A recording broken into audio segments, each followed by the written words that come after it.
वकास मीर माहिर कानून हैं, उनसे बात कर लेते हैं। सर शुक्रिया आपके वक्त का।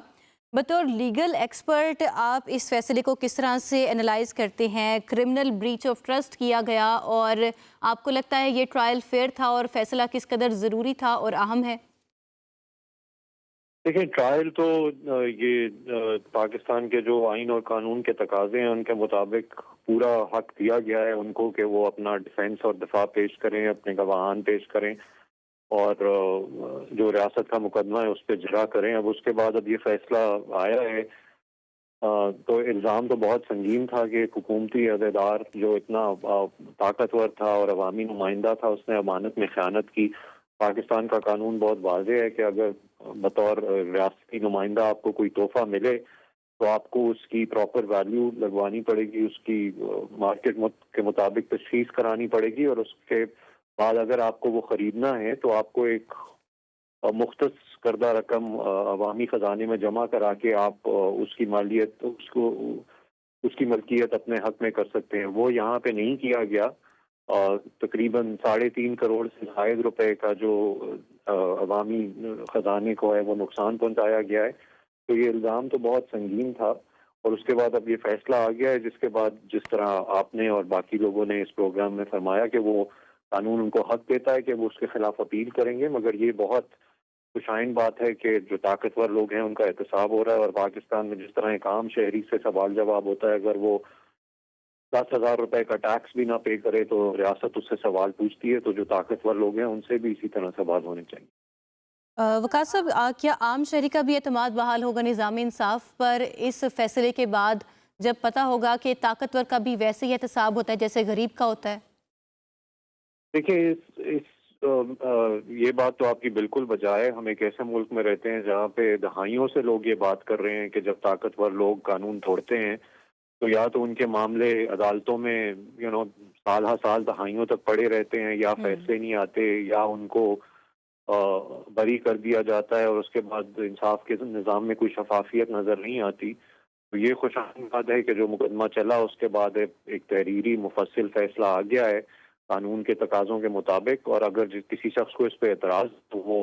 अपील फाइल करेगा। मगर इसको हमें उस तरह कोई सियासी रंग नहीं देना चाहिए, बिकॉज सबसे अहम बात यह है कि एक ताकतवर हुकूमती ओहदेदार पे इल्ज़ाम था कि उन्होंने अमानत में खयानत की है, और उसके बाद अब उनसे सवाल पूछे गए और उसके नतीजे में ये फैसला आया शवाहिद के मुताबिक। वकास मीर साहब, बीइंग अ लीगल एक्सपर्ट, आपको क्या लगता है अगर री अपील किया जाएगा इस फैसले को तो इसके क्या रिपरकशंस हो सकते हैं फ्यूचर में?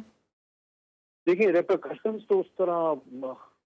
यही होंगी कि हमारा जो कानून का निज़ाम है वो हर एक शख्स से ये वादा करता है कि अगर आपके खिलाफ कोई इल्ज़ाम लगेगा तो आपको अपनी सफाई देने का मौका मिलेगा, जो कि एक स्टेज इसमें मुकम्मल हो चुकी है।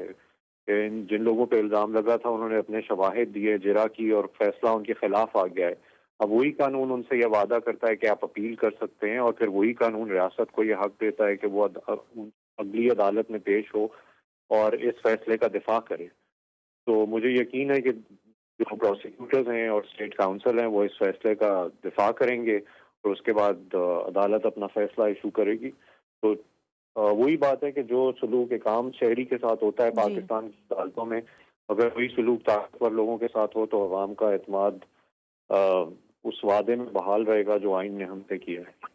वकास साहब, 13 जुलाई 2024 को नैब ने तोशाखाना 2 केस दायर किया और उसके बाद गिरफ्तारी हुई है और उसके बाद तकरीबन तकरीबन 1.5 साल तक या 1.25 साल तक ये ट्रायल चलता रहा है। तो आप इस ट्रायल के प्रोसीजर को, तमाम तर उमूर को देखते हुए कि ये ट्रायल फेयर था क्योंकि गवाहान भी पेश किए गए, फिर अहम गवाहान को भी मलहूज़े खातिर रखा गया, डॉक्यूमेंटेशंस को भी देखा गया और मौका पूरी तरह से दिया गया है बानी पीटीआई और बुशरा बीबी को थ्रू आउट प्रोसीजर में कि वो अपना मौक़िफ़ पेश करें। उनके बहुत सारे वकला भी मौजूद थे। आपको लगता है ये पूरा जो ट्रायल का प्रोसेस है और उसके बाद फैसला, ये फेयर है? जी बिल्कुल, देखें, जो ट्रायल का प्रोसीजर है वो तो पाकिस्तान के कवानीन में वाज़ेह है, और इसी जिस तरह मैंने पहले अर्ज़ की, आपको जरा का हक हासिल होता है अगर आप अपना दिफा करना चाहते हैं। दस्तावेजी सबूत इस मामले में पेश किए गए। इस मामले में ये जो कंपनी है बुल्गारी, उनसे म्यूचुअल लीगल असिस्टेंस के तहत भी वो दस्तावेज लिए गए कि ये इस बात का तयन हो सके कि इस ज्वेलरी सेट की एक्चुअल मार्केट वैल्यू क्या थी, اور اس کی پھر تشخیص ہونی چاہیے تھی ہمارے توشخانہ کے قانون کے رول کے مطابق، جو کہ نہیں ہوئی۔ تو عوام کے لیے میں یہ عرض کر دوں کہ یہ ایسے ہی ہے کہ اگر قانون آپ کو کہہ رہا ہے کہ آپ نے ایک چیز خریدی ہے، گھڑی جس کی قیمت 100 روپے ہے، آپ نے اس کی صحیح تشخیص مارکیٹ جائے، آپ یہ کہہ دیں کہ نہیں اس گھڑی 100 روپے نہیں 10 روپے ہے اور یہ میں 10 روپے دے کے اپنے پاس رکھ لوں گا، تو یہ امانت میں خیانت نہیں ہوگی تو اور کیا ہوگی؟ اس سے ریلیٹڈ سوال تو اٹھیں گے۔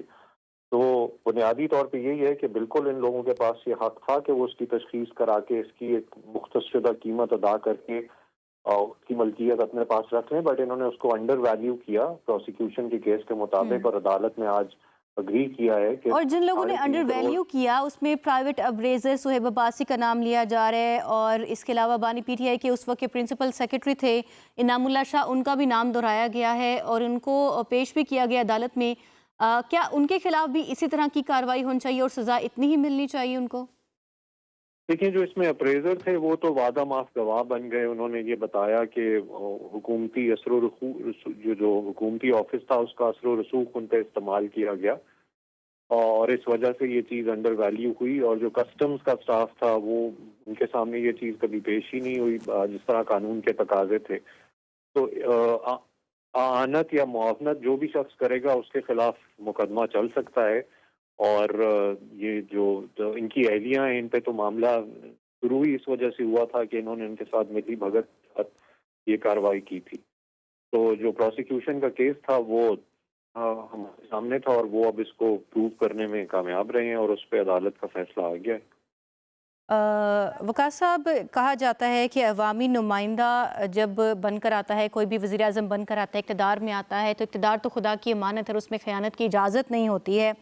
اور اس فیصلے کے آنے کے بعد آپ کو لگتا ہے نیئر فیوچر میں پاکستان کیونکہ ایک ڈیموکریٹک کنٹری ہے، یہاں پہ جمہوری نظام مزید فیئر ہو جائے گا، بہتر ہو جائے گا، اور باقی عوامی نمائندوں کو بھی اس سے ہدایت ملے گی کہ انہوں نے کرپشن نہیں کرنی ہے، غلط بیانی نہیں کرنی ہے، امبیزلمنٹ نہیں کرنی ہے؟ دیکھیں، یہ قانونی نظام کا بہتر ہونا یہ تو ایک ارتقاء کا سفر ہے، اور یہ کوششیں ہیں جو ہم بطور ایک قانون اور بطور ایک قانونی نظام کرتے رہے ہیں، اور اب اس میں بہتری آ رہی ہے اور ہمیں کرتے رہنا چاہیے۔ سو یہ پیغام تو بہت واضح طریقے سے ملے گا کہ آپ چاہے اگر ایک طاقتور عہدے پہ بھی فائز ہیں اور ایک بڑے عہدے پہ فائز ہیں، اور اگر آپ نے امانت میں خیانت کی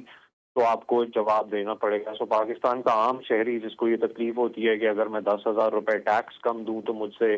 SDR والے سوال پوچھتے ہیں، اور اگر کوئی طاقتور شخص امانت میں خیانت کرے تو اس سے کوئی سوال نہیں کرتا،